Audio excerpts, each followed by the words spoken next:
Well, that happened. Freaking great.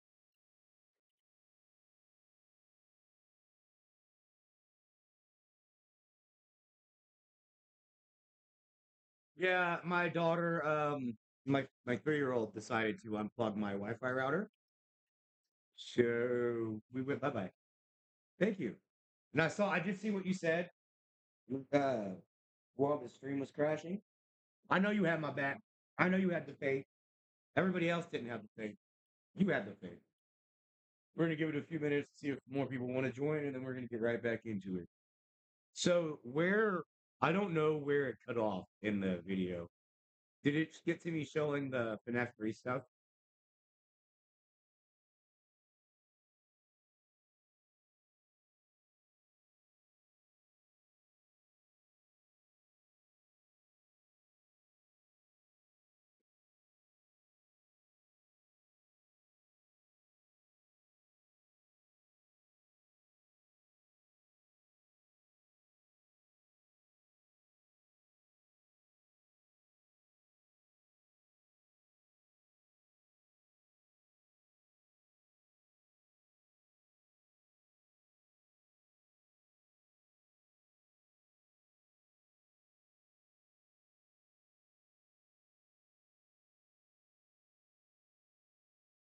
Here, well, you got to be a little bit of crazy to handle the FNAF.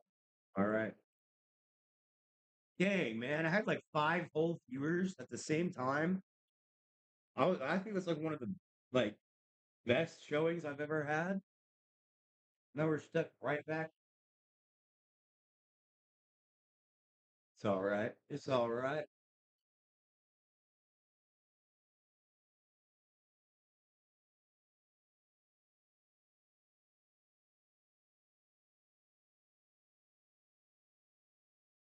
Hello, hello, hello. All right, all right.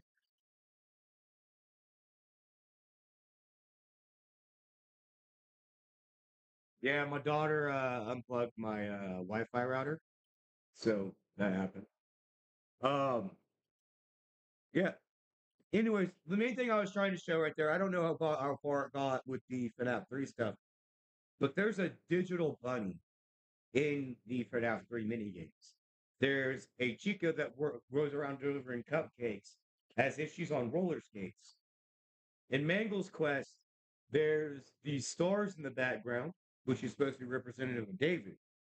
And I think that is a lot of what is shown in the rabbit side area. And that's going to be a big part of an upcoming theory. Until then, hopefully this still just plays. Or a cradle. It can help keep David safe and provide boundaries. It's a type of computer and it's bigger than anything you've done before. If you won't finish the program, consider building the cradle. It will keep people safe. Now, if you're familiar with the lore of Secret of the Mimic, you'll know that this log isn't just about protecting David. Later on, it's about protecting the M2 Mimic, who's pretending to be David, through this cradle. In fact, we see the origin of the cradle, the F10N4 computer, in Secret of the Mimic's parachute ending. Wait a minute, are you still watching? Oh, right, this is TDreads audience, they need, like, visual stimulation. Anyway, the cradle is transported to the Pizzaplex in the future and is used as the Nexus machine. It was made to protect and create boundaries for the Mimic. Though Fazbear uses his tech to trap the Mimic in the basement, giving the cradle full access to the building. This is how Gregory starts talking to it, as one of the therapy tapes shows us. Okay, am I done? Can I go to sleep? Okay, cool. Alright, TD, next time you forget to do a recap segment, that's on you, buddy. Go subscribe to me or something. The therapy tapes are ultimate. Next time TDreads forgets to do a recap segment, I'll just glory bomb on Twitter. It's okay. Lore collectible, remember? End with the revelation that the tragic backstory Patient 46 gave, the one about the tragic incident with their family, doesn't match up with the records of the real Gregory's documented past. Guess what exactly Gregory was lying about? All that stuff about your parents? None of what you said in your file about your parents was true. You had great parents. Gregory claims specifically that he had a bad relationship with his parents. That leaves us with one question.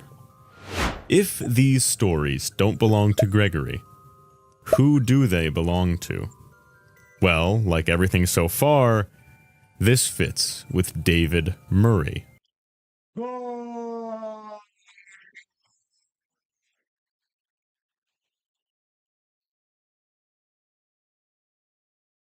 Who had a bad relationship with his parents, always leaving him with babysitters or spending all their time on work. David Murray is tied to the cave. David Murray is tied first to cubbyholes. David Murray at this point would think like an AI pulling memories out of a book, objectively. David Murray would have been too young to form opinions on many things. David Murray was always in the manor and factory and had no real friends, was a loner. If David Murray was assimilating with Gregory and communicating to him as another consciousness from within his own mind, a plot element that Scott has used many times before, it would appear to the therapist as self-dialogue. Wait, y'all see that? Y'all see that right there? You know where that came from? Yeah, you know where that one came from, right? Yeah. Many times before, it would appear to the therapist as self-dialogue. David Murray is associated with climbing into disguises and wearing masks to get away with things he otherwise couldn't have, and David Murray is more likely than anyone else to be interacting with the cradle. And on top of all that, they look the same. Someone or something is trying to make Gregory the next David. That's going to be Antenna Theory. I don't want to call it a part 2 because that implies that I was correct in everything the first time, which I wasn't exact. I mean, I was right about a lot of crap. Like, I'm gonna give myself that credit because that's true. I wasn't 100% correct. That's gonna be part of what Antenna Theory Part 2. It's gonna be after this, and I'm still gonna put out another video on the interactive novel. The nail in the coffin? Balloon World, as I mentioned earlier. A random arcade game thrown into Gregory's hideout in the daycare. Let's talk. See this? That's Sun. Sun, without a doubt, represents Fiona, David's mother, just as Moon represents Edwin, his father. I want you to listen to how Scott Cawthon describes the way he instructed Steelwool to leave lore. It's funny he didn't bring out that David's shown by stars. Like in Moon.exe, the sun, moon, and stars. Stars are supposed to represent David. And you got these blocks with all the stars on them too. Cawthon describes the way he instructed Steelwool to leave lore. And I had a specific story for this in mind. Okay, for Security Breach, I really did. I had a very specific story in mind, and it is very different than the one that got in the game.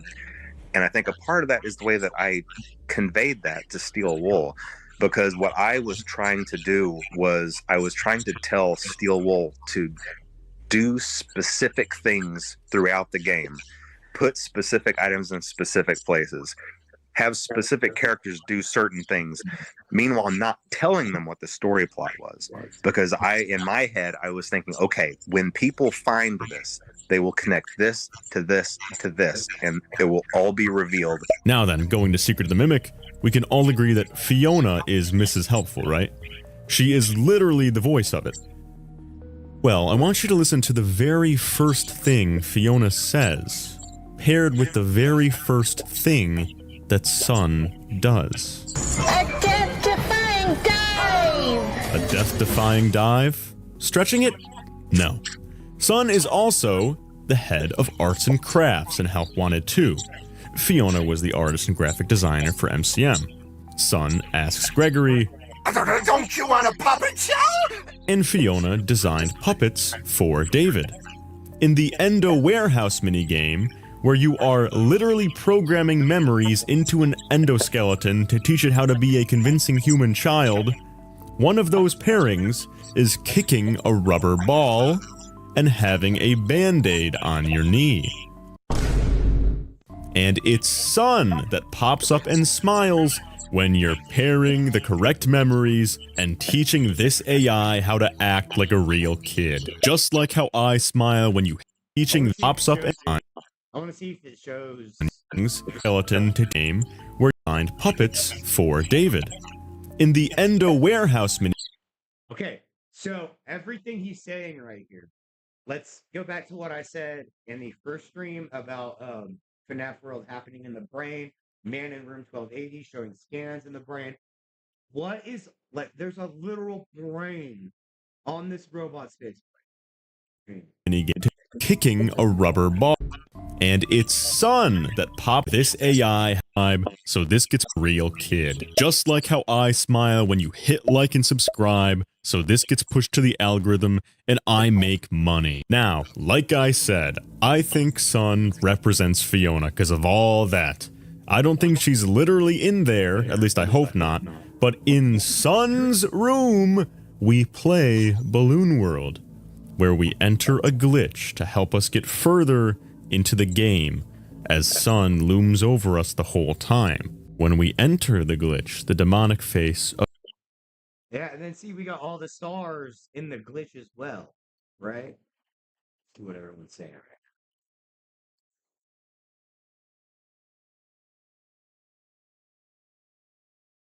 now. Reevaluation.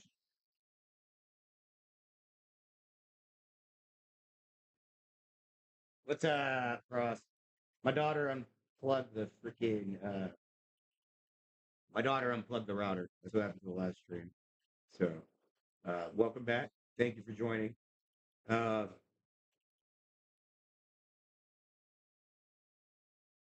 Those star plushy facial expressions.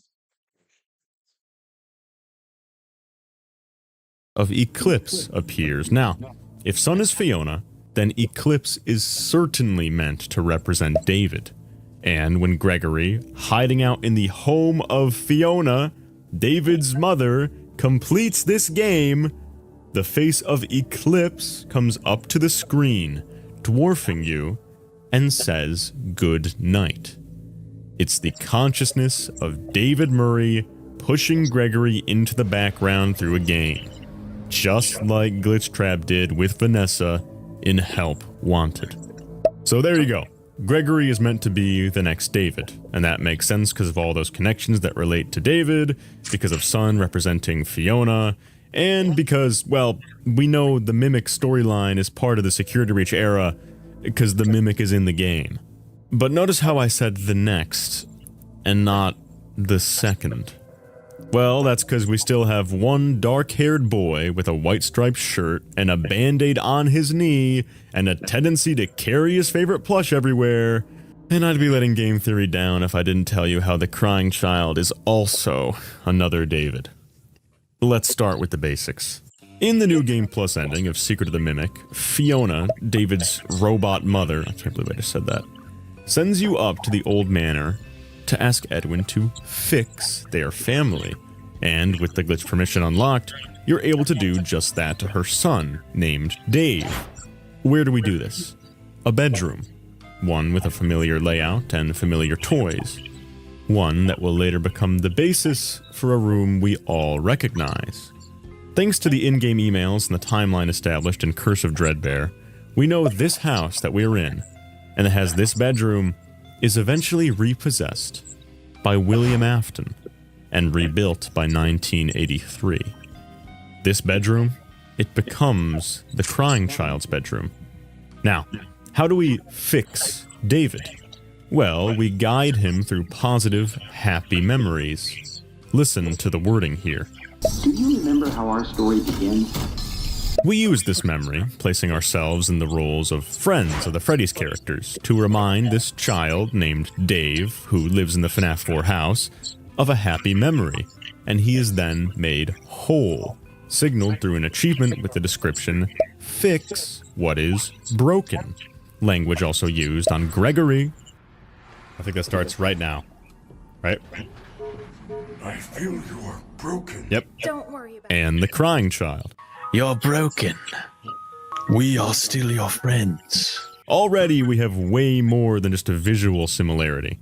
We have two children, both seemingly named David, connected to the same property, the same bedroom, the same toys, and the same Freddy's character-themed memories used to put them back together. And those are just connections from a surface-level glance at one ending of one game. So the question becomes, if this much connects on the surface, what happens when we go another layer deep? I did a live stream recently where some friends and I went through all their appearances and jotted down the similarities between Dave Murray and Dave Afton. Here's just a few of them. Both have dark hair, a striped shirt, both carry a stuffed animal everywhere, that's seen with Tiger Rock, and then with psychic friend Fredbear, who he holds in his arms in this drawing. They have the literal same house, they have the literal same toys, they both have a neglectful father who's always working, they're both named Dave. They both end up being presented as I do not think the crying child's name is Dave. I think that the logbook was referring to David Murray. I think Cece is the runaway from the Give Cake to the Children. I like to call it Save Him. I know Diablos is in here. I do believe he's the one from the mini game, the Take Cake mini game. I think he was kidnapped, and he becomes runaway, etc.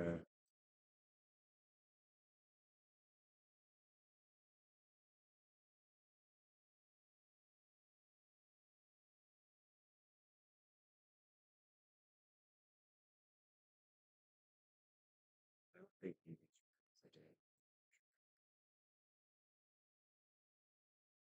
I mean that it's not like that's really that much of a difference.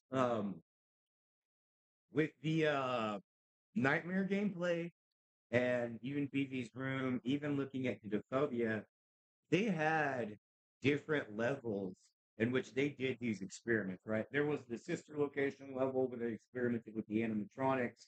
There was the underground testing facility level that Rory was in, where you had pseudo FNAF 4 gameplay room. And then we have FNAF 4, which happens above ground. So, I mean, out of the 3 stories, there's experiments that happen on each story. Which, by the way, this isn't about Operation Gateway, but can we just talk about, like, underground bunkers absolutely being, like, a military thing?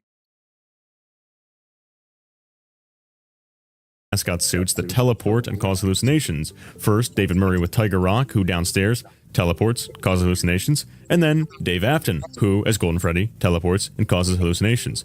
They're both afraid of metal endoskeletons. We know that because David Murray says this. Why does it look like that? Look like what? It's scary. And the crying child is scared to death when he's in the back room. They both have no real friends and are loners, since we know David never really leaves the factory, and David Afton only has plushies for friends. Speaking of which, both have a close relationship to the FNAF characters. Both are scared of Foxy's pirate crew. First, we see the crying child scared out of his mind when he gets jump scared by the Foxy brother, and Fiona makes a Roxanne doll, right, part of Foxy's crew, which scares the hell out of David. They both die on their birthday in an accident. They both have no mother at home and are left with a babysitter. On top of all those, which are objective similarities, there's something else worth noting. Around the release of Ruin, the first time we see the Mimic in the games, Steelwool started posting a series of Guess the Sketch images, but one stood out. A sketch of the crying child from Five Nights at Freddy's 4. The crying child, who we know has a ton of narrative significance, but who hasn't really been actively referenced in years. This tells us something important. Steelwool was thinking about the crying child at the exact time they were actively writing the Mimic story. So now, I had the motivation to go back and re-examine every appearance of the crying child, and the connections between him and David Murray just became harder and harder to ignore. What I found are more objective, clearly repeated motifs between David Murray and the crying child. So let's keep walking through them one by one. The crying child's first appearance is in FNAF 4, and instantly the game opens with a detail that until now seemed absolutely irrelevant. The crying child is trapped in his bedroom. The door is locked from the other side.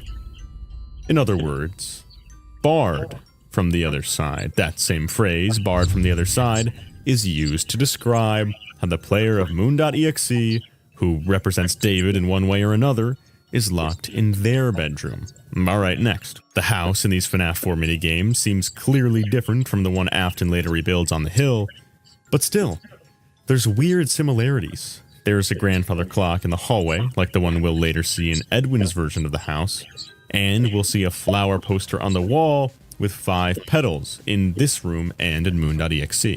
For those who believe Midnight Motorist is about the Aftons, in that minigame, somebody runs away out the window, escaping their father. And in Moon.exe, we run out the window, escaping our father. Side note, let's talk about everyone's favorite character, Pigtail Girl. She tells the crying child that people's bodies get stuffed into suits at night.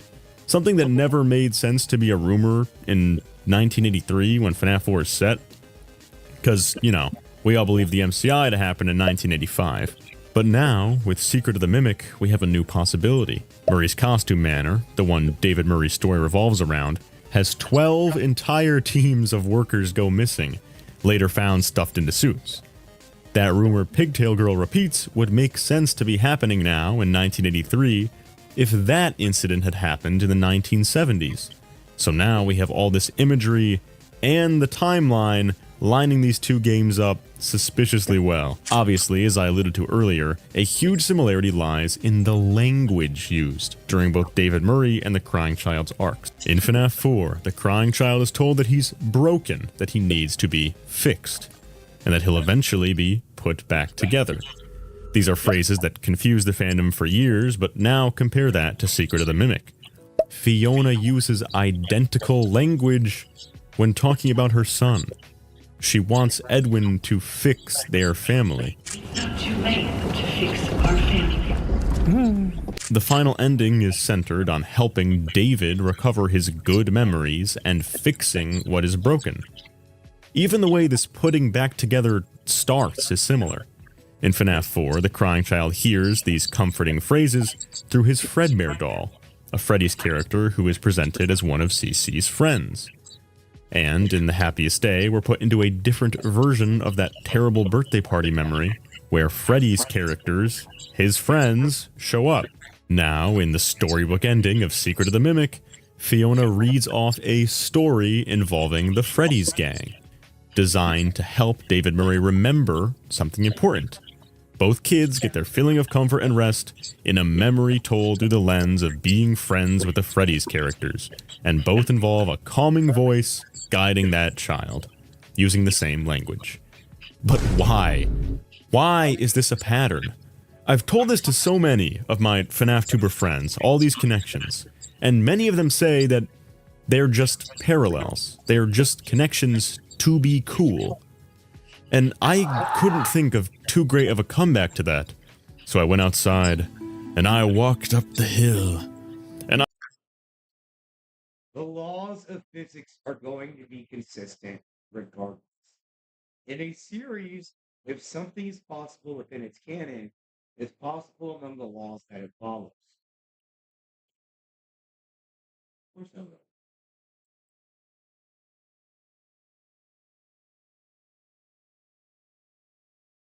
Time out. Maybe needs help.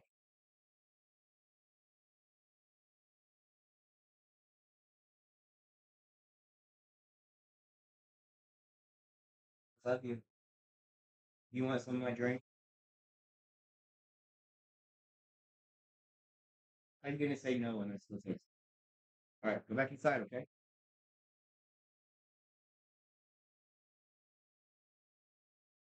Great. As I was saying, the laws within the rules of a universe within its canon are going to remain the same across any continuity, right? It's the same thing with Pokemon type advantages.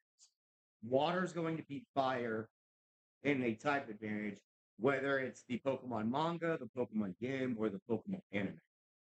And this is the real reason that I think people have a problem with the word parallels, is because parallels are driven to show two separate incidences to follow the same theme, which is very loosely applicable to this, but there is an inherent difference between something just being the fact of a series and then something just being a parallel experience.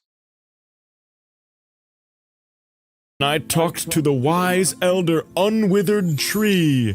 Tell me, Unwithered Tree, tell me about parallels! Good evening. I am the Storyteller Tree. No, not that one. Here to tell you all about what a parallel really is in storytelling. The word parallel is thrown around a lot in the FNAF community, but usually is applied very loosely or perhaps in a different way than would be common in narrative. Unwithered truth, like for the record, like y'all watching this for me for the first time with me, like Analysis.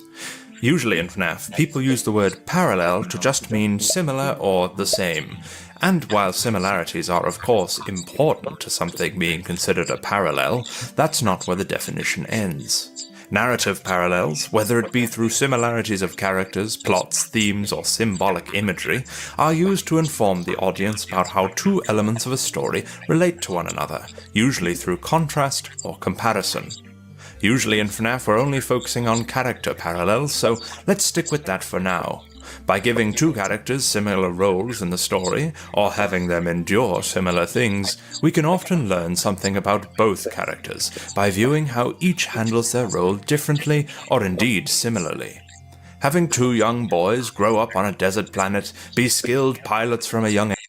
why does this sound like somebody is trying to sound like Unwithered Truth and not actually like Unwithered And have destiny thrust upon them by literally the same mentor figure isn't just a bunch of coincidental connections. They show us the similarities, but more importantly the differences, between Anakin and Luke Skywalker, where one falls to the dark side and the other resists it. As a more FNAF-related example, in the Fazbear Fright story Hide and Seek, we have two characters, a bully older brother and a victim younger brother, which at first glance may indeed parallel Michael and Dave Afton, but we need to analyze the text further to understand whether or not this is an intended comparison by the writer or simply two unrelated characters falling into common archetypal roles. This is why most FNAF parallels discussions ultimately end in a big shrug, as most of the time story elements are just rehashed without much true intention to compare or contrast. Sometimes the comparisons are justified, like how we can arguably learn a lot about Michael Afton from watching Vanessa Afton in the movie. But then we reach all of the connections from David Murray to Dave Afton, how blatantly the story is reminding us not only of the bite victim himself, but the game he was introduced in. Then we connect that to Gregory and how he is constantly being linked to the crying child, and we have to wonder, if this is intentional, what is Scott trying to tell us? Because at this point, I don't think we can hand-wave away the idea that all of these are just coincidences or miscommunications.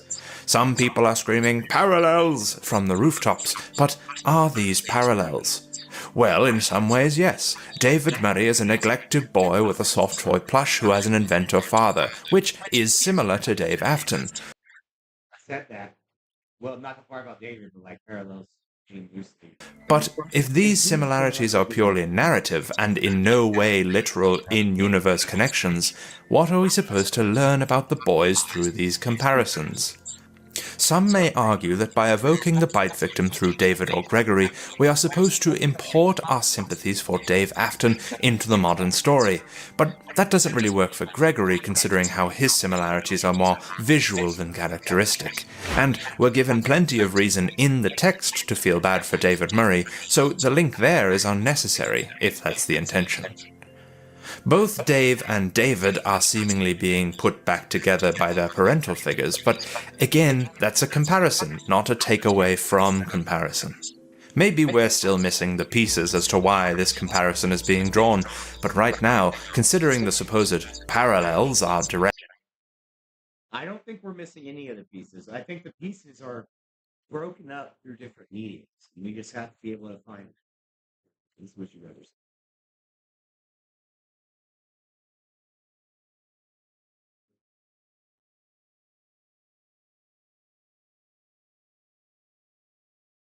direct in-universe translations from one child to another, I think there's more to be gained by looking at the in-universe implications rather than just saying it's a storytelling technique and running away. So, in future, before you call something a parallel, consider if it's actually informing you about the story or characters, or if it's just repetitious writing. I've been the Storyteller Tree. No, not that one. Now back to TDreads. Thank you, Unwithered Tree. I'm now feeling better, because I understand that these connections probably mean something, and aren't just supposed to be le cool. Anyways, now I gotta go to the survival logbook, because there's actually even more stuff. The Crying Child actually gets some relevant dialogue of his own here. Through faded and altered text, we make out a conversation that gives us even more ties to David Murray, and later even to Gregory. Faded text asks Cece if his favorite toy was a plastic purple phone. This is a toy that we know were around for both David Murray and David Afton. When you... Speaking of this favorite toy line, this is going to be important to antenna theory. Remember that purple phone, then remember Dogfight in FNAF, that little plane, because that's going to be part of this too. Put this phone into moon.exe and use the item. I kid you not, a crying child picks up on the other end. This is 100% where I got antenna theory right. This is Return to the Pit. This is things happening. This is agony. It's not experiencing time, so they can see everything across. That's why they're being able to hear something from a child in 83 and 79. And with the quote, "He never sees me." The faded text asks, "Do you remember your name?" A character with David Murray's appearance, struggling to remember their own name. Doesn't that sound familiar? I'm Gregory. He doesn't remember because he's been brainwashed to think that he's David for the last 5 months. God damn it! Because Gregory seems to have trouble recalling his own name at the start of Security Breach, where we know he's probably just broken out of some weird mind control nonsense. Perhaps he's been being convinced that his name was something else. Side note on the topic of puzzle design, if all this is true, and the thing that he was breaking out of was some version of the Mimic AI attached to David Murray, it would make sense why Vanessa is named in her therapy tapes, but Gregory is not. Because at this time, he would be going by David and telling the therapist he was David, and saying that out loud would ruin the mystery we're supposed to piece together later on. Do you have dreams is the next question, with a drawing of Nightmare Fredbear. Guess what? The Crying Child responds to this, according to Hyperdroid, by saying, "I'm scared." And we know that the player of Moon.exe is scared to sleep ever again. Nightmare Fredbear, as Michael draws, is known to appear in a version of what later becomes of David Murray's room. Do any of these toys look familiar to you is the next question. And 2 of the toys listed are a phone on one page and a Jack-in-the-Box on the other. Was your favorite ride the carousel is the next question. We know that David Afton, from what we see in FNAF 4, never rode a carousel, and he couldn't have ridden the FNAF 2 one because that game takes place after the bite. However, there is a giant carousel in Murray's costume manor. If David Murray's memories were somehow intertwined with the Crying Child's, and how ridiculous would that be? It's not like we've seen another kid that looks like David have his memories in their head before. It would make sense that these sorts of overlaps are happening. I do wonder if he's going to get to the FNAF Road connection.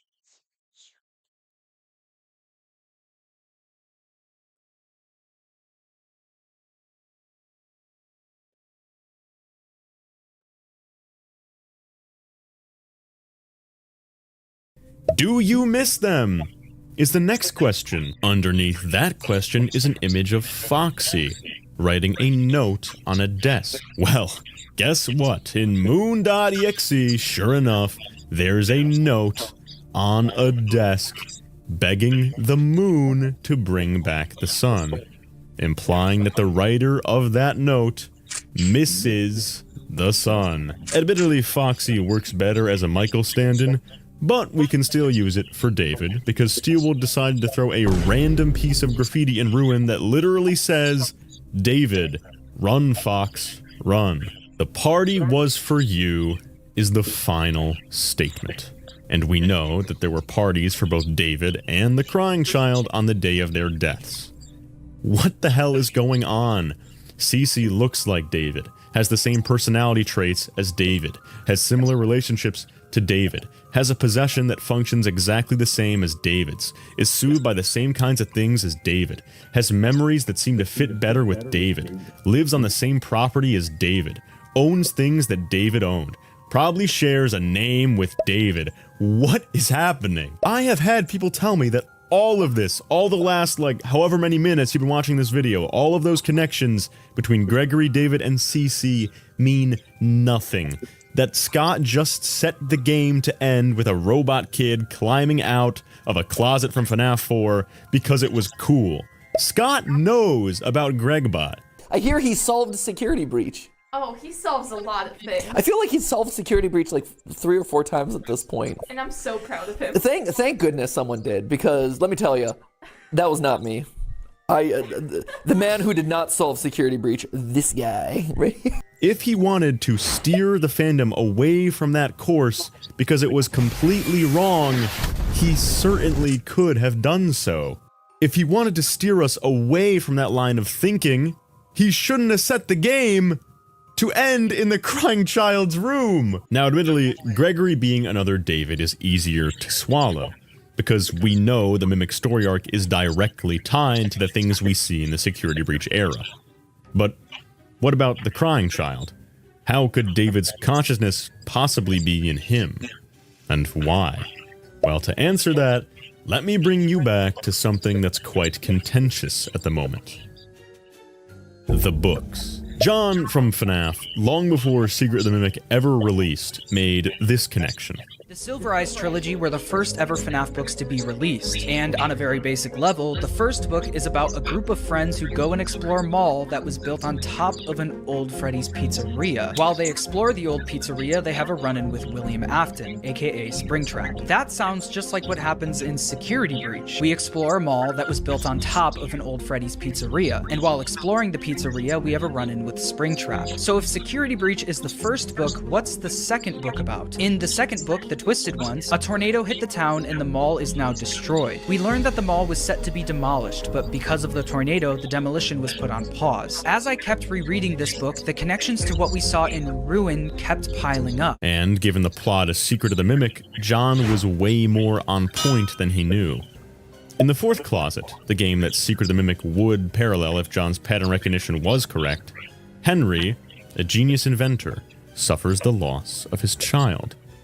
Henry is then astounded when he's able to recreate her into a robot. However, eventually he feels that this possession is not what it seems, and so he beats the robot, pouring his agony into it. This is exactly what happens with Edwin and David. So we know that Scott is stealing this story structure from the fourth closet. Well, there's a very important part of that story structure. William Afton. William Afton is jealous that this genius inventor could create this spark of life.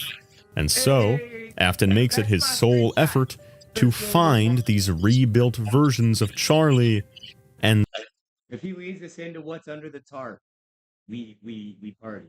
We party. Study them to learn what's going on. Afton specifically states that his desire is to recreate that accident, and I believe that in a way, that's exactly what's happening in the game. Afton will find out that a genius inventor attempted to rebirth his child inside. We're going to go back here, because this wasn't the only thing. The accident is the only thing he talked about redoing. We are here to recreate the accident, to replicate older experiments. Older experiments, right? Not like some Fazbear Entertainment was just dilly-dallying around. Like older experiments, like say in the 60s and 70s, ran by the CIA and underground bunkers all around Utah. His desire is to that a genius inventor attempted to rebirth his child inside a machine. He'll be fascinated by the spark of life. So he moves into Edwin's house to study and learn how to recreate this incident. William Afton is studying and trying to recreate David Murray. This is why he's so similar to the crying child. It's by design. The only question left for me is in what way he's doing so. I see one of two ideas for this story arc going forward. The first idea is that Afton simply finds out about what happens to David after moving in, and is fascinated by what his possession was capable of, such as the Tiger Rock apparitions. Because of this, he wants to cause another child to produce the same abilities so he can further his studies. Under this interpretation, David Afton is not literally meant to have the consciousness of David Murray. It's just William forcing his son to live as simple. Alright guys, I'll be right back. Baby needs.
So I'm back. I'm out of space. I'm gonna come around now. That said, look on your face.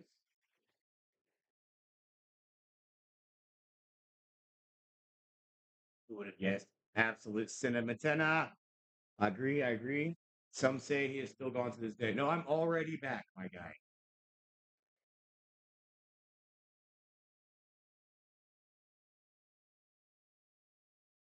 All right. We only got like less than 10 minutes left. Similarly to David Murray as possible. This is why we have all those personality, life situation, and physical characteristics in common. My problem with this interpretation is that David Murray in the games, unlike Charlie in the novels, was not a perfect possession. It was incredibly flawed to the point where that by the time of Secret of the Mimic, M2 is barely recognizable as David.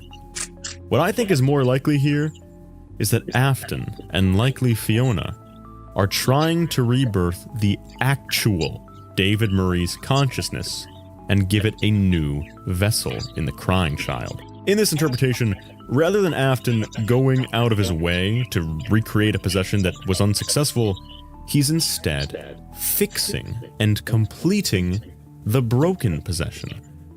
To me, this also fits better because we now know that one of the earliest motivations in this entire timeline is Fiona, desperate to recreate and fix her son. Fiona sends us to get Edwin, She needs a skilled technician to make use of these blueprints to fix her son. Edwin is gone, but lucky Fiona, because Afton, someone who clearly has the capability to build incredible things, is moving right into her house. And we also know that Afton knows about M2 already. They'll want to find each other. Now, I'm sure the thing that you're all... Now, see, he brings this up, and it happens in the fourth closet as well, which is a strong copy of Secret of the Mimic. The fourth closet is taken by Afton, and then it's taken back by Henry. And then after Henry dies, the place burns, it climbs out of the wreckage, and it goes back to Afton again. So that would match his theory and what he said. Hung up on is the consciousness swapping idea. Why do I think that's what's going on here? Well, we already know the Mimic plotline is tied to the Help Wanted Security Breach era, and Vanny literally gets mind swapped with a version of the Mimic that is pretty much explicitly told to us in the story. And because of this line from the trailer, You will bring me what I want, and if you fail me, then you will, both of you, burn! I think we're meant to assume that Gregory's got some mind swap action going on as well. Also, what we see in the books, and him being out of character in the tapes, and blah blah blah. Clearly Gregory's not being himself. But I think people who have read the books and understand the plot structures and parallels do agree almost universally that Gregory has been being controlled and has broken out, and that's why he seems so confused. As for Cece though, and to further cement the point, evidence for this consciousness swapping idea is practically everywhere you look in this series. I have a series of live streams on this channel where I look over all of Scott's Fazbear Fright stories, the plot outlines of which we know he writes himself. These stories have a few motifs that are overwhelmingly prevalent throughout them. One of these is something like what I called the addiction structure, another example of a recurring plot structure for Scott, and one that's more important to our discussion today, is the story structure, where a human loses their identity or is swapped with another thing. Lonely Freddy features a Freddy doll, asking a kid questions about himself to better take over his identity and swap bodies with him. Fazgoo is a creature that learns... Now, see, it's happening through the eyes, right? That's something that's really important. With the energy going between the eyes, connecting from Lonely Freddy to Alex. That's going to be important. To better take over his identity and swap bodies with him. Fazgoo is a creature that learns all it can about a kid to swap identities with him and become him. To Be Beautiful features a monster stealing a girl's body to become her. In the week before, there's an ending where Phone Guy stares into the eyes of an animatronic and they swap. In Into the Pit, Oswald's dad swaps with Spring Bonnie in a seamless way that nobody but Oswald can see. In Gumdrop... Also, in Into the Pit, the game, Oswald gets possessed himself. He digitally conscious transfers. Angel, the main character, consumes a piece of the gummy candy and eventually becomes an exact replica of it, suffering the same fate. The Monty Within is all about two consciousnesses, one of which is an AI, being able to share the same brain. And in Help Wanted, a game, the main character's consciousness is literally trapped and swapped by the malevolent entity who is the Mimic AI. Scott uses this structure time and time and time and time again, and many of the stories I just listed take place in the pre-Pizzaplex era. Before the Pizzaplex era, there was still AI swapping and pretending to be kids in Scott's weird mind plotting brain. Writing off the possibility of Scott using this story structure in the games is completely ridiculous. Especially when now, unlike in the Gregbot days, we have an exact motive and several methods established for that to happen. For Gregory, it's 100% the chip from the Vanny mask and Balloon World. For Vanessa, it's 100% what we see happens in Help Wanted. Now for the hard part. The crying child. It's not just in Help Wanted. In Prankster, Jeremiah, the latter half, is in VR, and it lines up with the pizza party ending in Help 1 in the gameplay. Jeremiah also gets conscious transferred with Glitch Trap, and then Glitch Trap takes a paper cutter to his face. How the hell do Afton, Fiona, or both get David Murray's consciousness, or M2 at least, to attach to the crying child? Please understand that I don't have a complete answer for this exact question, and it probably won't get elaborated on until the DLC for Secret of the Mimic, but here we go! Does he still talk to you? What if... I know the answer to this question, and that's what we're going to be doing today. The entity in this plush that we've long suspected is malevolent isn't Afton, who we see working in the back room, but rather has been Scott-conned into the version of the Mimic AI containing David Murray. That sounds ridiculous, but we do have a spring Bonnie plush that serves this exact purpose. A malevolent version of the Mimic AI resides in a plush of one of the two Fredbear's characters and tries to swap its mind with somebody it comes into contact with.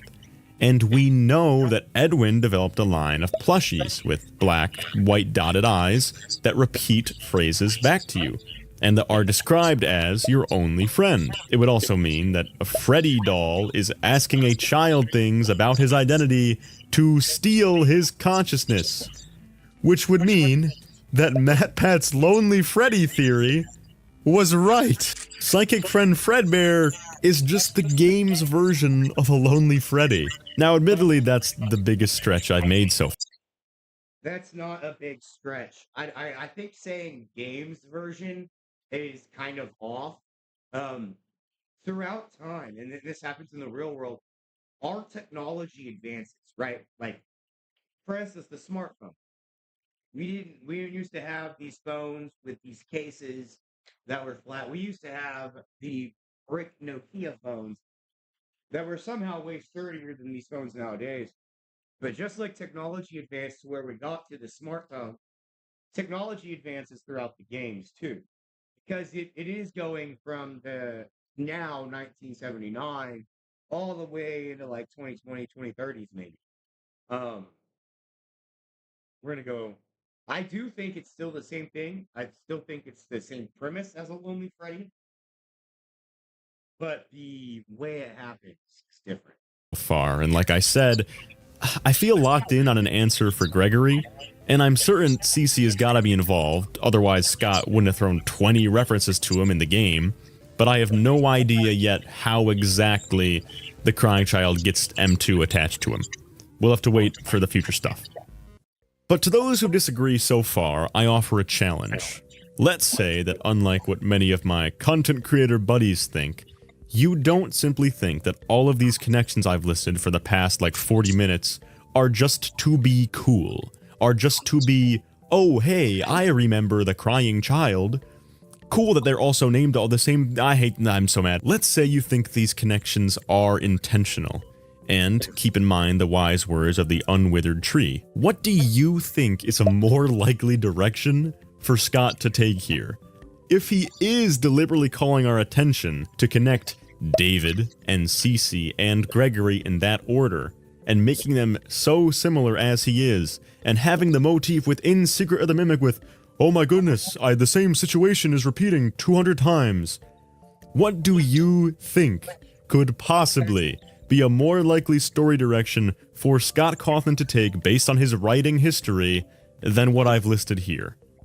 Just a challenge to open up discussion. So, in conclusion, David Murray dies and William Afton is either inspired to recreate his exact circumstances of possession, thus forcing his son to live as closely to David Murray as he knows how, trying to recreate that spark of life, or Afton and Fiona are literally trying to recreate David Murray and give him a new, put back together body in the form of the crying child, and later Gregory. And that is GodDavid. Also, by the way, this wasn't even all the connections we found. There's way more. The video would just be too long. Like, Rye Toast finds... I was at his stream yesterday, and he said it was like 53 minutes. And I was just being sarcastic. I was like, you didn't use all the evidence, or it would be longer, obviously. And then he was like, "Oh no, that's completely wrong." I was just kidding. Shit, tickle me, shit, tickle me pink. That in the Curse of Dreadbear minigame, where you're operating on Dreadbear, you're in research and development. The only other time we see R&D is in this game. What are we doing as part of that minigame? We're setting Dreadbear, who pretty much everyone agrees represents the crying child, symbolically. We're setting his brain to a new frequency. And how about in FNAF World? A game that Scott has said is tied to canon events and is pretty much agreed upon by everyone to take place involving the crying child's mind.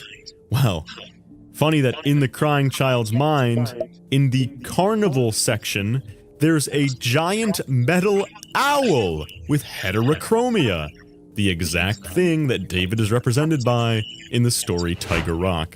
What a strange design to reuse for no reason. That security in the troll update is actually a mimic. It's actually the Fiona camera. Hold on.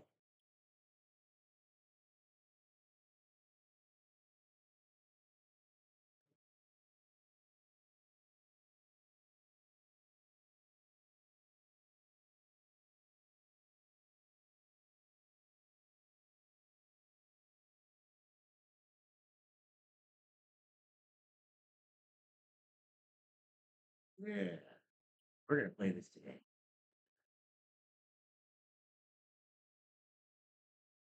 FNAF 3 had a troll game.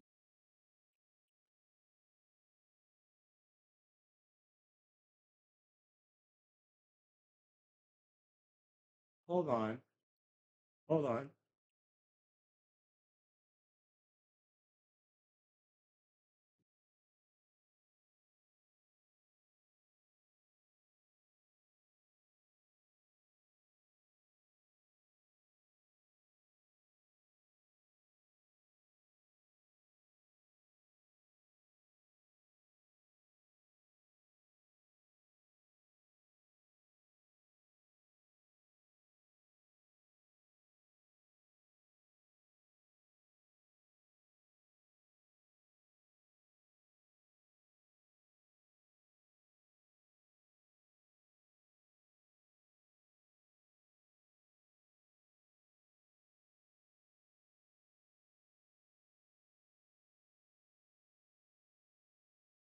Okay, so this isn't okay. That's not it. So far. Anyways.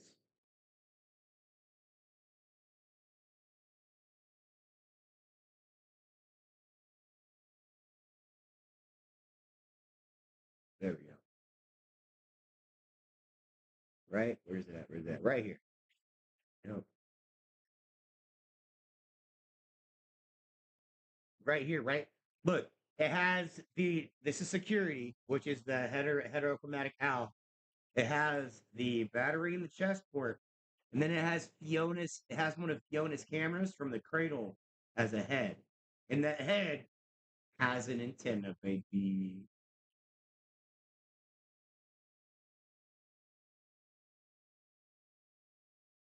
Have you looked up Coffee's avatar from Desolate Hope? Let's do that right now. Before we get back into the last few minutes.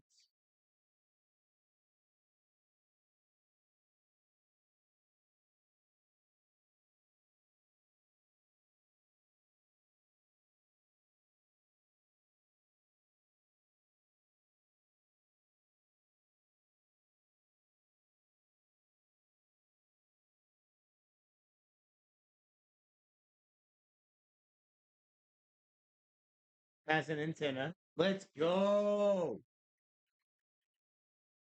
Antenna theory, boys.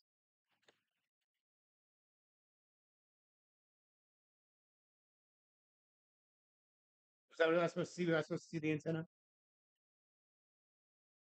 All right, we're gonna watch the last 23 seconds. Let's go. There's way more than what I talked about in this video, but I couldn't find a way to make it all fit. So make sure you like and subscribe now, because I'm going to bed because this took like 40 hours to produce. Shout out to Gregory's Army for connecting Gregory and David like 10 years before the game even came out. And also shout out to Shizu31 and Withered Circle and Narrow Raven and Fazbear Entertainment. Woo!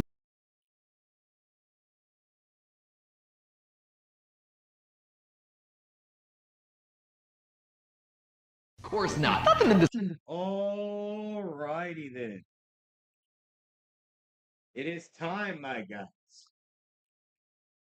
So, I want to actually go through something that we just saw here at the end. Where's that brainy boy at? There it is. Nope.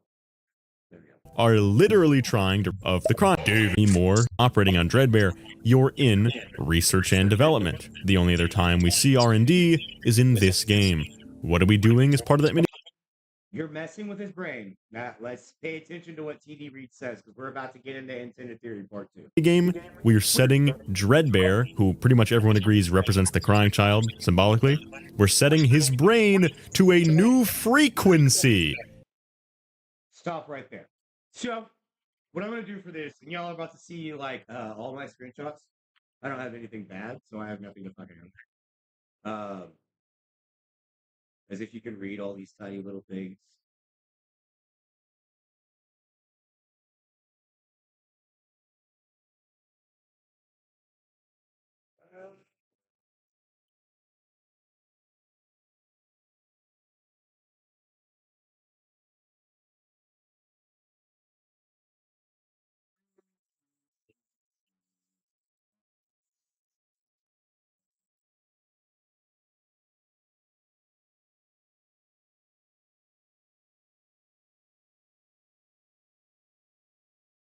It shows the window I have up anyway, so you're not going to be able to see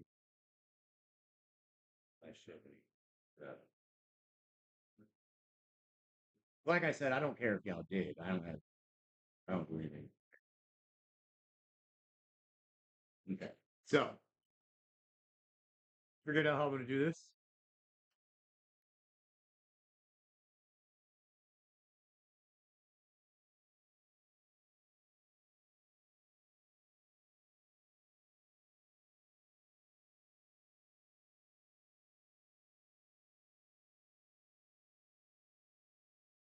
All right. So there's the Operation Gateway, and this workbook was created for people who wanted to try out the gateway process. So there's the actual gateway Operation Gateway file.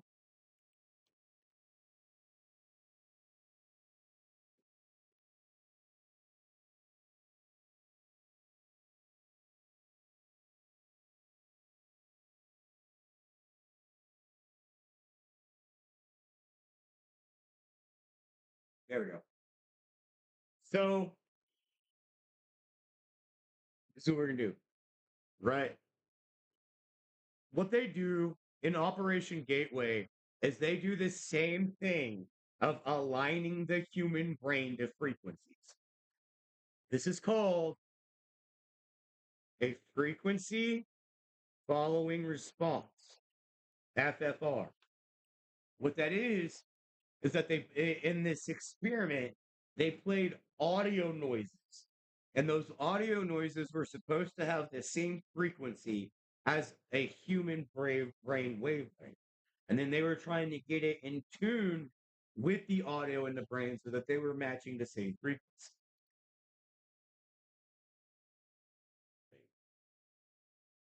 Not only get the FFR not only gets some control over the brainwave permission of each hemisphere, it also promotes brainwave synchronization between the two hemispheres. Right?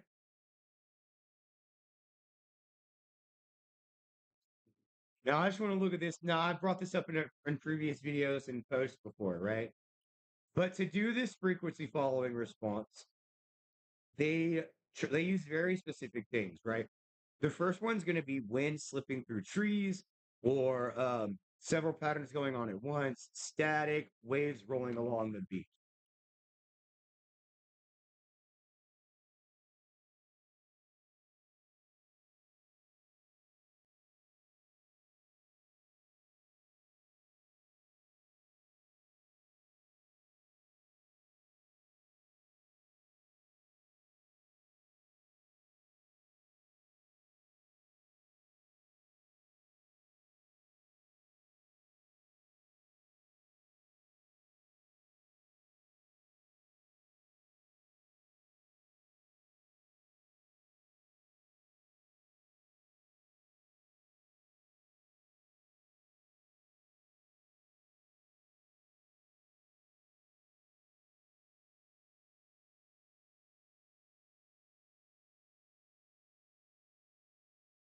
Dang it. I just had it the other day. Uh, Alright,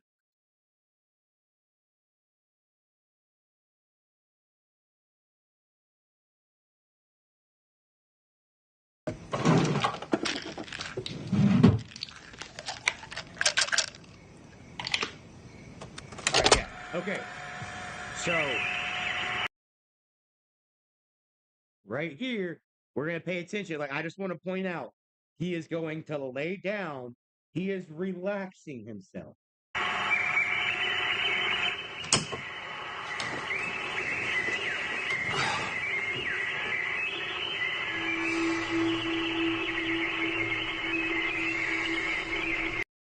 Notice that, like, while this scene is happening, right? While if you've seen the FNAF movie before, you know that it's about to go into this poster and it's going to show the trees. Notice that the audio in this scene, it is being built up the closer it gets to the poster.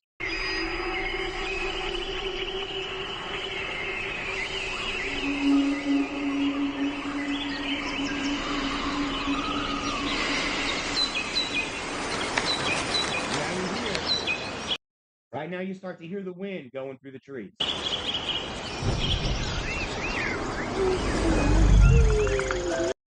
He enters the state of deep relaxation, and he's back, and he's in this memory. I also want to point out this little thing here. Garrett's little helicopter, right? 2 wings, 3 wheels, tri-wingular, or whatever the fuck that's. Now, if we go and we look at what happens with Rory and Dittophobia, he hears water. He hears running water, acting like a speaker that it's his mom. Yes, what? The 4625 frequency scenario is the frequency following response. Smiley, I understand that's what reminds him of the place, but both things can be true.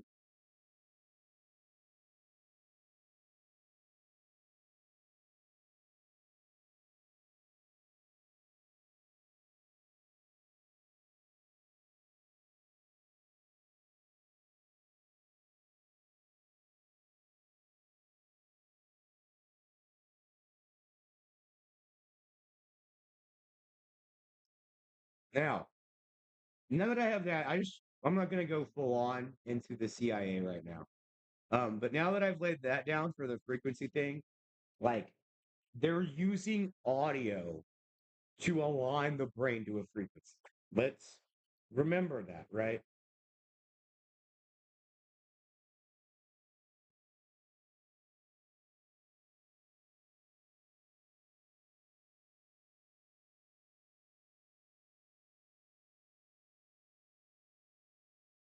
So let's look at this. Oh, well, that one's even brighter. That works. Let's go ahead and look at the Fredbear plush. It literally has. So everybody calls this a receiver. I'm just going to clarify for anybody who doesn't know. A receiver is just a name for anything that can send and receive signals, usually by a radio or analog. So a walkie-talkie is a receiver. So I just want to say, I just want to take this little, like, you see this right here? See this long stick and this pokey little ball at the top attached to the receiver? It's the antenna, my guys. Now let's talk about what antennas do.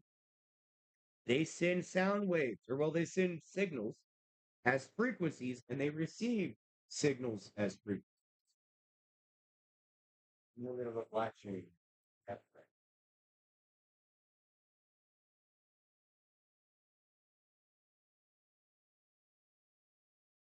You need something? What do you need?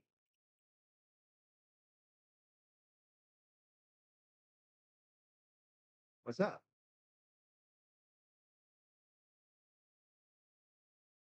Anyways. So yeah.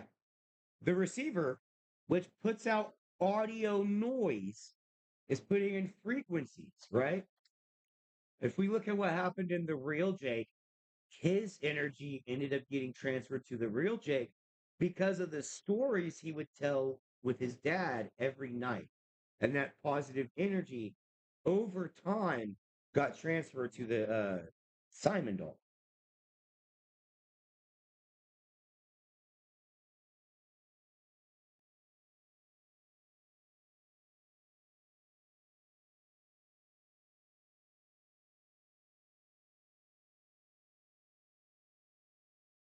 And then, like he points out, we get the beady-eyed mimic in the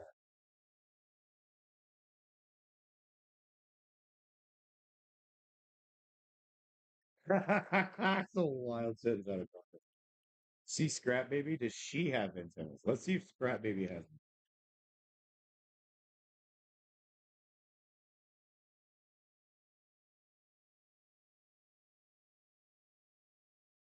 She does. Scrap Baby, in fact, does have antennas. She has one on the leg, one on the arms, some on the shoulders, some in the head. And they are the same colors. They're red and yellow, just like in FNAF World. So yeah, these are definitely. And then with that also being brought up,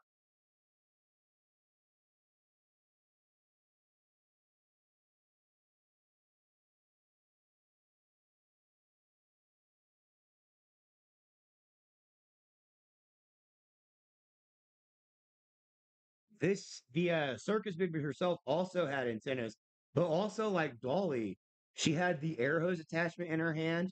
She had an ice cream dispenser in her chest.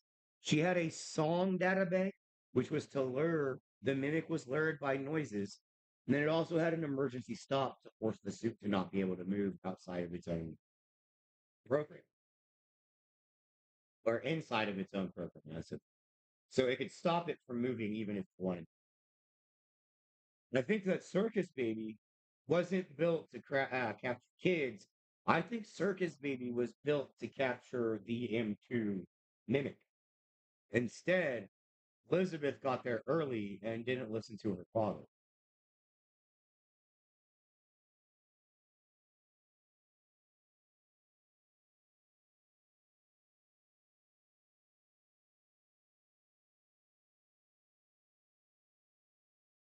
The antennas are how I believe that in the past, like with Scrap Baby or like Sister Location or 1983 with FNAF World, I believe those antennas are how they tried to do the digital consciousness transfer in the past, right? Like the let's go through it.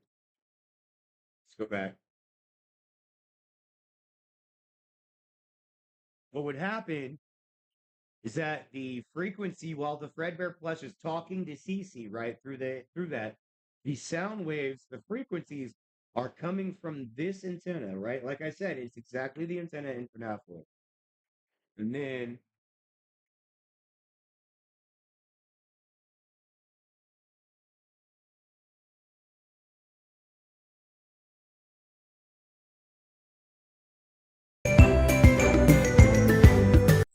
oh, sneak peek.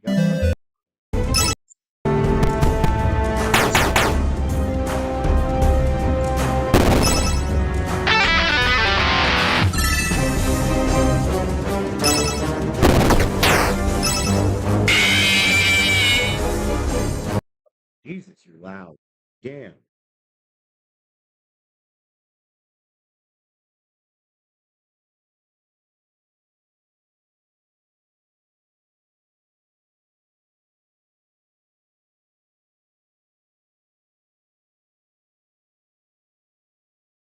Wait. While we're here, these snowmen are also in the memory matching game that you played in Help Wanted with the robot with the brain on his head. It's on one of those cards too. Um,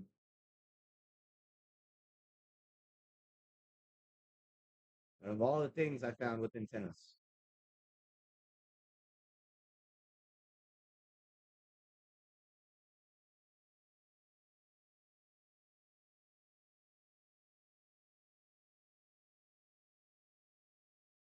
Also worth mentioning, Bubba and Pork Patch, they both had mimic teeth.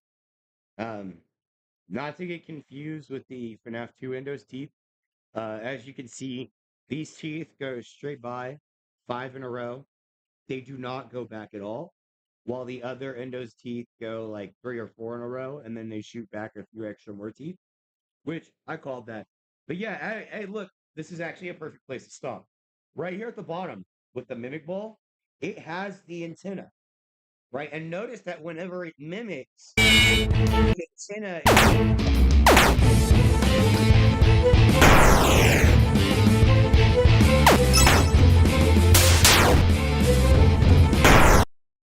See, it activates, right? So whenever it's mimicked and it brings in Virtua Freddy, which is an AI program, it's actively bringing in those frequencies into the brain, right? So let's go back and forth real quick. The signal gets sent from the antenna, and then you get these things that are received inside Cece's brain.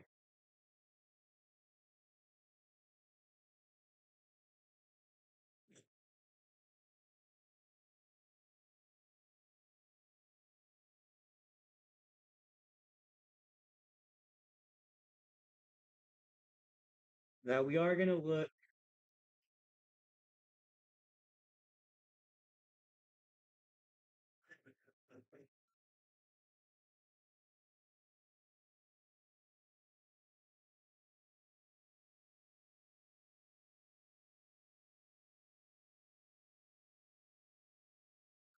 Okay, we're just gonna search it. Save time.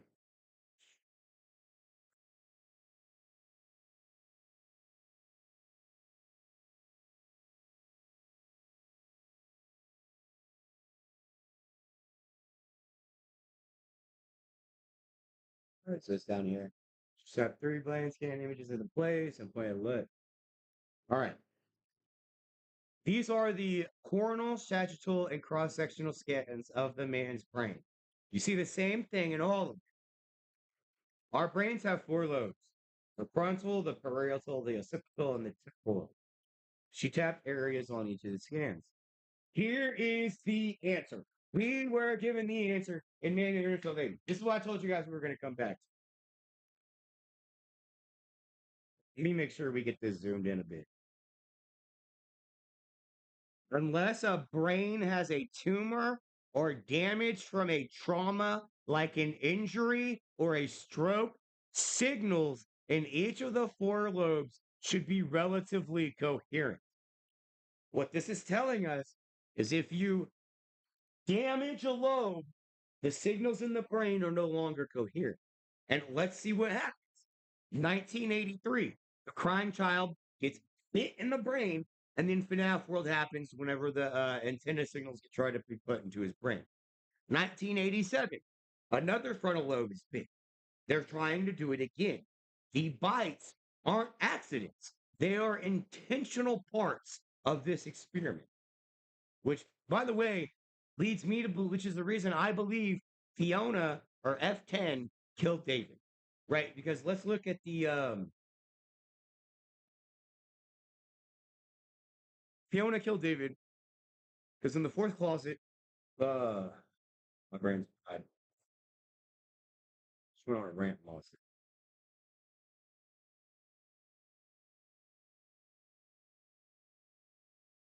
Yes, in the 4th closet, they're going to recreate the accident. I think the accident that initially happened was David's death, and it happened from the animatronic. I think it happened from one of the mimics. And then if we look at what happened in the birthday video in Secret of the Mimic, Edwin sends Fiona out to get David. And whenever Edwin sends F10 out to get David, David is still alive playing on the playground. He never gets back from the point of sending Fiona, F10, to the playground to get David. And then in 83, we have an animatronic bite that leads to them trying to put David into Crying Child. In 87, we have an animatronic bite that tries to have him put the victim into the bite of 87. We have Gregory come out where they try to put it inside of Gregory after a glitch done, which messed up with mechanics. And like I think that's what it is. I think that they're trying to injure the brain to scramble it, have David come in, the agony heal from the brain injury. But however, in the instance of FNAF World, we won, security lost, and the crying child goes into death. He flatlines. And here, this is what I was speaking of earlier. Two signals means two living things, two entities. They're both vying for control of the brain. That's why they're present in all of the lobes. And in FNAF world, whenever you're looking at the map, all of these enemies are present in every single map. There's an antenna or secret of the mimic related enemy in every single place of the map. Well, not every in every single section of the map, not every single place. Like, not if you take a step, you're gonna be in a fight and then take another step in.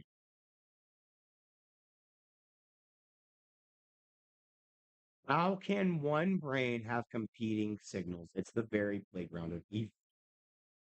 So we went into FNAF 3 earlier with the glitch rabbit being shown throughout all of the mini game, or well, being shown in its own mini game that spanned throughout the other mini games.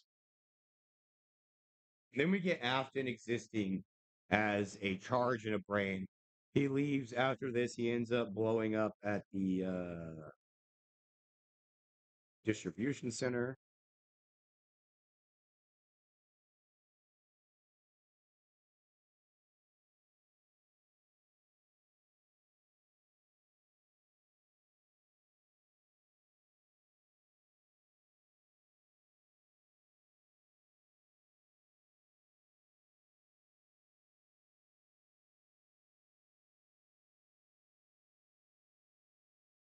So yeah,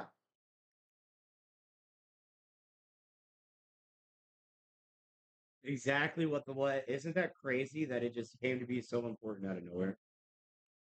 So I'm just gonna go into what I think Antenna Theory is.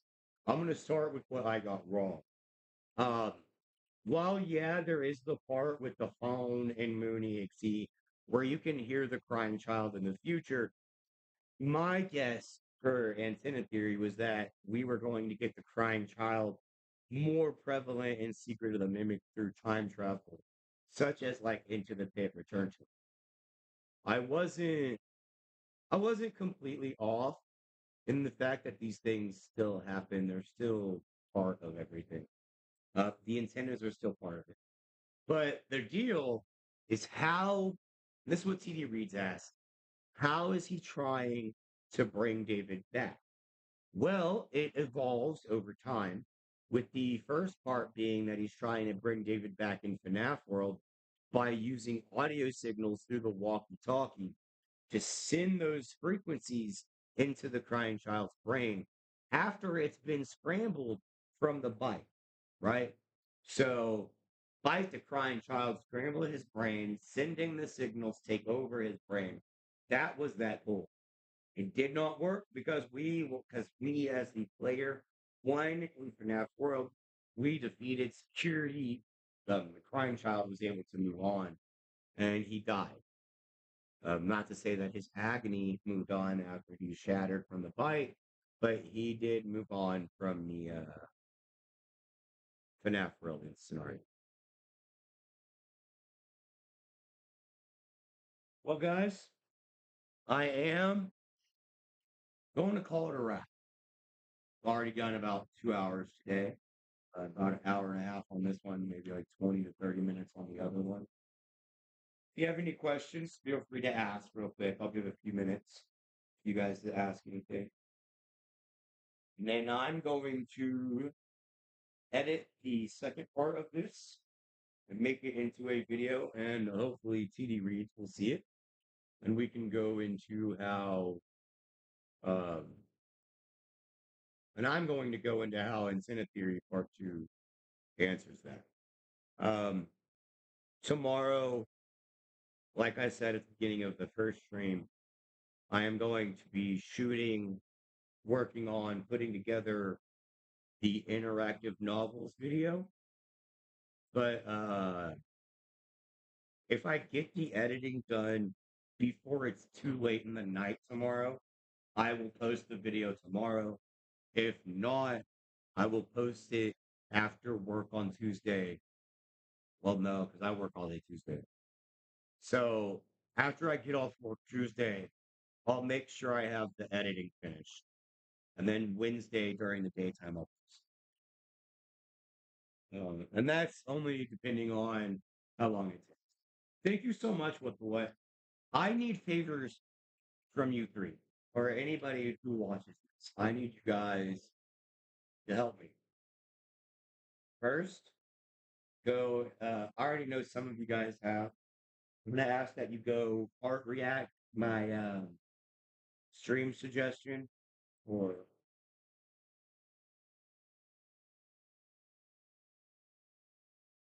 I'll answer that in just 1 second.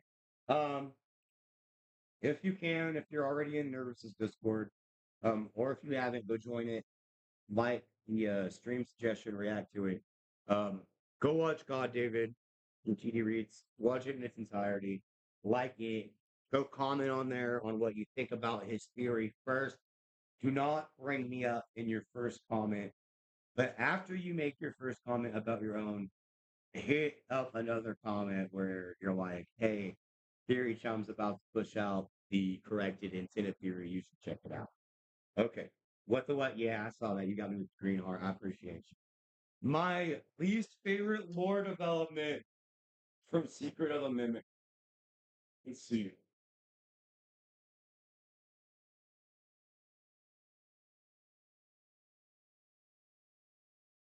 I I understand this could be cope, but I'm kind of like TD Reads. We did. You know what? You're here. Can you just hang out for like 2 minutes so I can just go over with what I just went over chat with you? So I can just show you what I think is going on. Because like you asked the challenge, and I'm not gonna lie, it's obvious to tell I do not agree with everyone else that these are just chubby. That's not the case.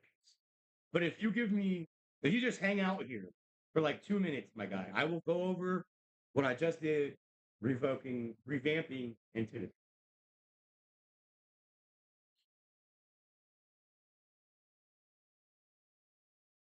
All right. So I'm just gonna go in order because that's probably gonna be the fastest way to do it. Crap, I keep hitting man. Funny call.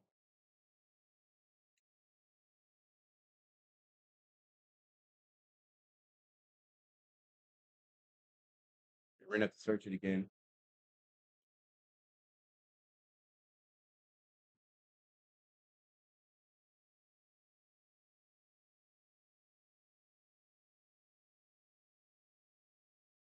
Oh. Okay, here we are. So I know how you feel about the books, and I know people are using like authority and stuff to tell you how canon works. Canon is just a set of rules. Same thing as like I told chat already. It's like Pokemon type advantages. Whether it's the manga, the anime, or the show, water is going to be super effective to fight.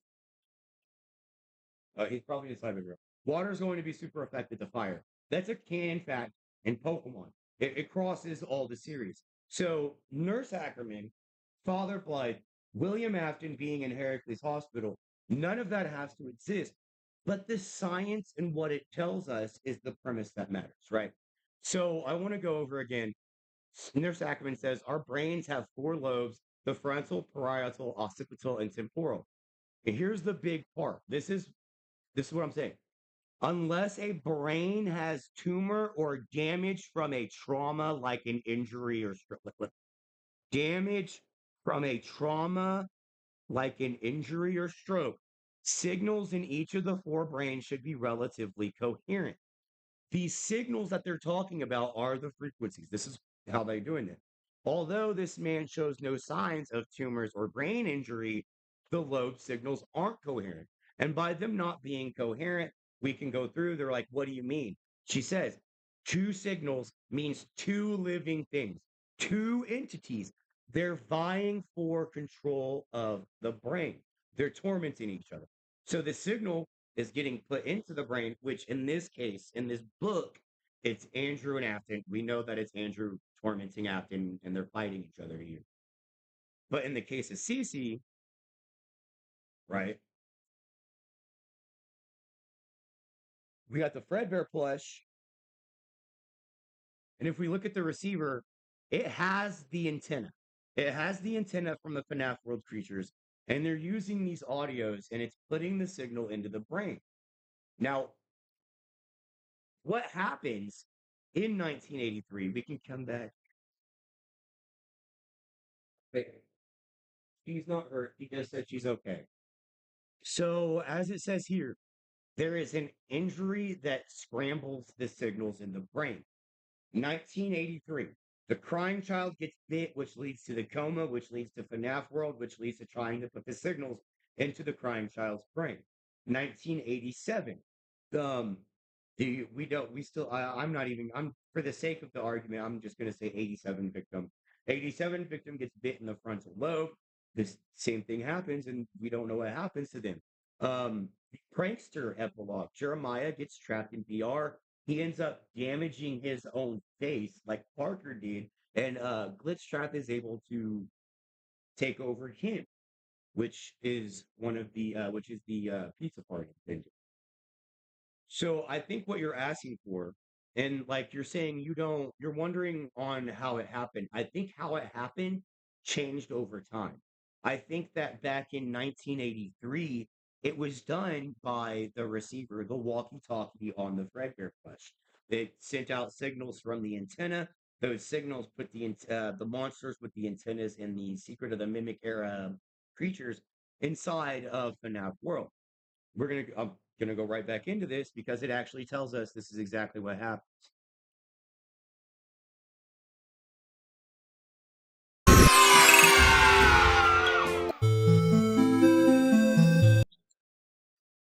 Where's it at, man? I was on it whenever we started out. I know it's still in the green area.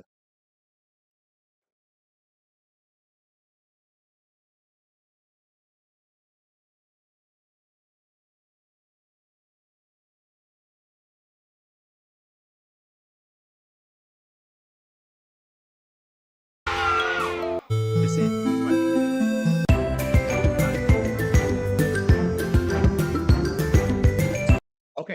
okay. Yeah, this is it, right? So as I said, the receiver is sending signals into the crying child's brain. Let's look at exactly what the Fredbear plush tells us about what is going on with these monsters that are happening. I think a lot of these monsters are misguided side effects of whatever has happened on the flip side. It's a side effect of the Fredbear plush putting David's consciousness and his memories into the crying child's brain. So the crying child's brain is scrambled because of the bite, just like I said in Man in Room 1280. The Fredbear plush uses audio to put in frequency, just like as you pointed out with the Dreadbear, you're changing the frequency in his mind in the Dreadbear DLC. This is the same thing. It's using the receiver to put in frequencies. And it changes, as I said, it changes over time. It goes from the receiver into the arcade cabinets, or no, it goes from the receiver into the VR headsets. That's where it goes. It goes into the VR headsets, and then from the VR headsets, it gets put into the arcade cabinets, which leads to Balloon World and PQ4. And that's what I'm thinking is happening. Like, and as I told chat earlier, yeah, yes, yes. That's exactly what I was about to say. That's as I said earlier. So like this is in 1983 compared to what people are guessing anywhere from 2015 to 2035 for security. So there's going to be a 30 to 40-year gap where the technology is going to advance. So that's what I think is how they're trying to do it. And like by the way, you seeing GodDavid not only in the theory, and I'm going to do this before I go ahead and cut off the stream. You seeing GodDavid before I was even like super huge on it, you hooked me in because like a lot of the stuff I try to theorize about, I this also may be cope, but I feel like these things are actually in the games for a reason. And just like you say, like these things, they're not just being made up. I have other ones I'm not going to go get into right now. One day you're going to see my military theories. As the CIA is behind Faz ENT. Um, and FNAF is a recreated CIA experiment. Um, anyways, I do have to go do parenting stuff. I have to be a responsible adult. I've been doing this for a couple hours. I have stepped away to take care of my kids, but I actually have to take care of my kids. TD reads. I don't know if you prefer TDreads or TD reads or TD Reds. I call you TD reads because I think it's TD read books, and I think that's your initials. If I'm doing that wrong, just let me know. Other than that, I am so honored that you would stop by my stream today. I am a massive fan. If you couldn't tell by how much I blow you up on like everything. Um, everyone else, I love you guys. You guys are always coming and seeing me. Diablos, what the what, Crossboard, Smiley. I really appreciate you guys all coming out. I hope you all have a wonderful day, though. Deal.